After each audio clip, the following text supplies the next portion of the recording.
بسم اللہ الرحمن الرحیم۔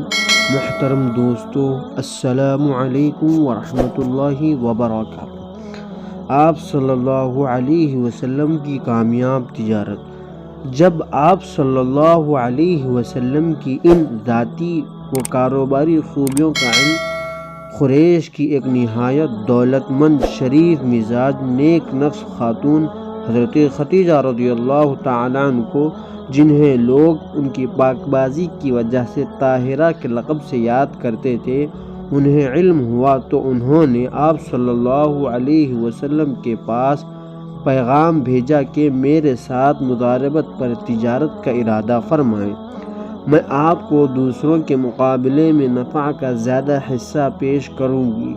آپ صلی اللہ علیہ وسلم نے اسے قبول فرما لیا اور حضرت خدیجہ رضی اللہ تعالیٰ عنہ کے غلام میسرہ کو ساتھ لے کر کاروبار کے لیے ملک شام تشریف لے گئے۔ راستے میں میسرہ آپ صلی اللہ علیہ وسلم کے ساتھ پیش آنے والے عجیب و غریب واقعات کو دیکھ کر حیران و ششدر رہ گئے۔ اس سفر میں بڑی برکتیں رہیں۔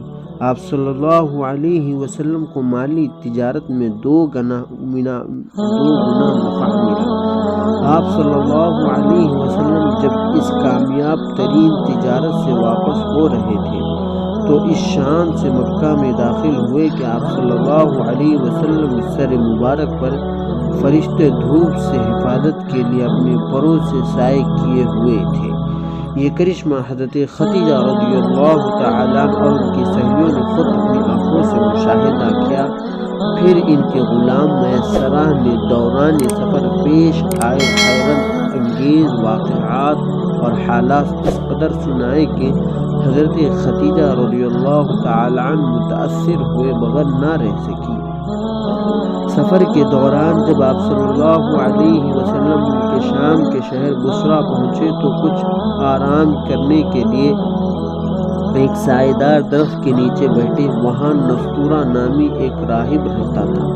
وہ آپ صلی اللہ علیہ وسلم کی خدمت میں آیا اور کہا کہ عیسیٰ ابن مریم علیہ السلام کے بعد سے اب تک اس درخت کے نیچے آپ کے علاوہ کوئی نہیں اترا، کیونکہ اس درخت کے نیچے انبیاء علیہ السلام کے علاوہ کوئی نہیں ٹھہرتا۔ پھر اس نے آپ صلی اللہ علیہ وسلم کو بہت قریب سے اور غور سے دیکھا اور آپ صلی اللہ علیہ وسلم کی آنکھوں کی سرخی کو دیکھ کر کہنے لگا، یہ وہی نبی ہے، یہی آخری نبی ہے۔